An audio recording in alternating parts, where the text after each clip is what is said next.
video starts in a bit of a different place. I started this layout a few days ago and honestly got stuck. I didn't like where it was going and nothing I tried felt right. We've all been there, I'm sure. So, what do you do when a layout goes wrong? I had to walk away, give it some space, and when you come back with fresh eyes, you may have some new ideas. As you can see, my papers are already down. My photos and journaling are already down. Most of that can't be changed. Now that I'm back and looking at this, I already have some ideas that might put me back on track. When I'm creating a double page layout, one of the things I try to build in my designs is continuity, so a flow from one page to the other. You can see that I have a good start. The floral is on both sides, the yellow striped paper and yellow floral paper line both sides, and I have a navy border on both sides. But it's bothering me that the right side is backed with white cardstock and the left side is backed with pattern paper. Normally, I'm okay with that, but I think the white here is just too white. I did want a peach background on the left, though. The photos on the left have a lot more green in them, and the photos on the right have some peachy tones. I wanted these elements to be on opposite sides. So the greener photos on the peachy background and the photos on the right are on a dark teal background. And still, something about having one white background and one pattern paper background isn't working for me. But I think this is an easy fix. Another thing I didn't like is how I did my title the first time. I removed it, as you can see. But I do love how the word encounter looks on top of the photo. That is not changing. This residue will need to be covered up for sure. But I wanted to show my layout like this because we all make mistakes. And we don't always see how everyone else recovers from those mistakes. And that's what I will do today, show you how I'm working through and fixing this layout. I'm using the Arcadia paper pad from Die Cuts with a View. It's one of the few paper pads I have taken off the shelf and actually used recently. That's a whole nother topic. Watch my previous video if you want more information on how I'm breaking down all of the paper pads and collection kits in my space. But I digress. The first thing that I'm going to do is cut down the left side of my layout and mount it on white cardstock. In my opinion, that one thing will help unify this entire design for me. I'll cut the pattern paper on the left by 1/4 of an inch on 3 sides. After that, I'll ink the edges with Vintage Photo Distress Ink by Tim Holtz. I did ink the edges of all my papers on this layout. This one has many different patterns, and that's another trick I like to do that helps unify a design. Ink all the edges in the same color.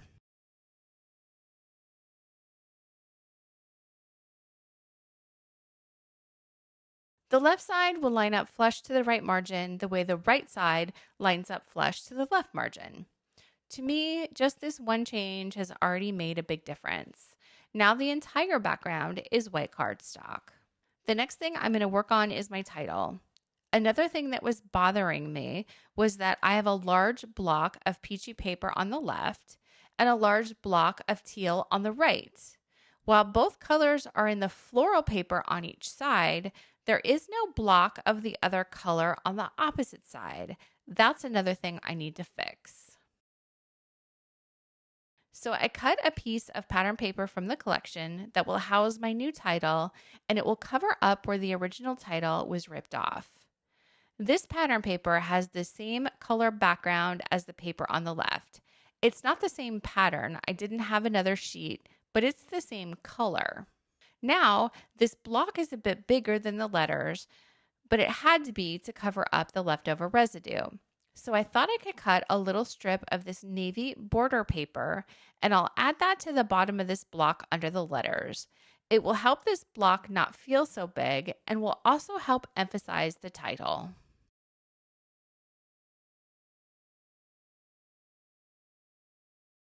With this new title block, it brings the peachy color from the left side over to the right. I'm going to add just a little wet glue to this block and glue it down. One of the things I didn't like about my title before is that my letter stickers were in a matching dark teal color, and I don't think they stood out. They just blended in. Here's how my title will be now. I'm using this yellow contrasting alphabet, which ties back to the yellow in other places on the layout. I'm going to add the word manatee above encounter, and now it will stand out. The words Blue Springs are in white, and the strip of pattern paper will underline them, bringing attention to the title. Let me get all of this glued down.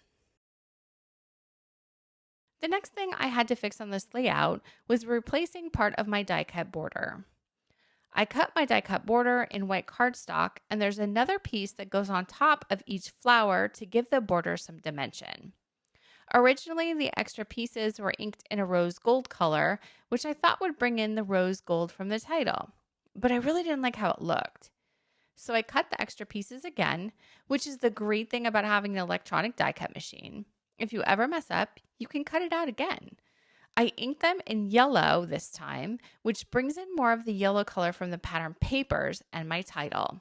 I've already inked all of these flower toppers, and they will go up on foam adhesive. This cut file is now available in my shop in several different configurations. Check the description box below for a link to my shop if you're interested. I think I've already made a lot of progress. It's time to start thinking about my embellishment. I printed some words and phrases from my Getaway collection to add to my layout. These are printables that I print at home and cut out using the print and cut feature from the Silhouette. All of the words and phrases are about traveling and sightseeing. I did not create this collection specifically for this layout, but look how well it coordinates. I know there can be hesitation over printables, that once you print them and cut them out, they may not match your layout. It can happen, so I always include a black and white file to give you options. The Getaway collection is also available in my shop. Another thing I need to do is bring over this teal color to the left page. I have a scrap here, but I also have a bigger piece. I always include some icons on my tag sheet, like this heart and the arrow. I'm not sure which tags and words I will use yet. This one says, get lost with me, leave the map behind, here we go, explore, let's go, scenic route, perfect view. These are the words I wish I had on every sticker sheet from every travel collection that I've ever purchased. Let me clear these off and figure out where my clusters are going to go. Another thing I need to fix is the hole from this border strip. I cut it just a little too short. This may be the spot for a cluster. The other ones will go on the right of my title, and the biggest one will go above the photos on the right. I also want to pull some additional die cuts from Vicki Boutin's print shop collection. This is the 200-piece papery box. There are so many cool pieces in here. I really like this piece that says, "Oh, happy day." And I found a coral flower that might work too. I like that it contrasts against the dark teal and is another place where I can bring that peachy color over to this side of the layout. I decided that how I'm going to get the dark teal over to the right side of the layout is to punch a scallop circle from that paper. That scallop will be a cluster base on the left side. The first one I tried was not big enough, but I have a larger scallop punch that worked better. You can see that I'm trying to bring more of the teal to the left and more of the peachy color to the right. I do find another teal flower from the Vicki Boutin collection, but it won't end up on my layout. I do have some other die cut flowers that I inked in the same yellow color as the border die cut flower pieces, and I will bring one onto each side of the layout.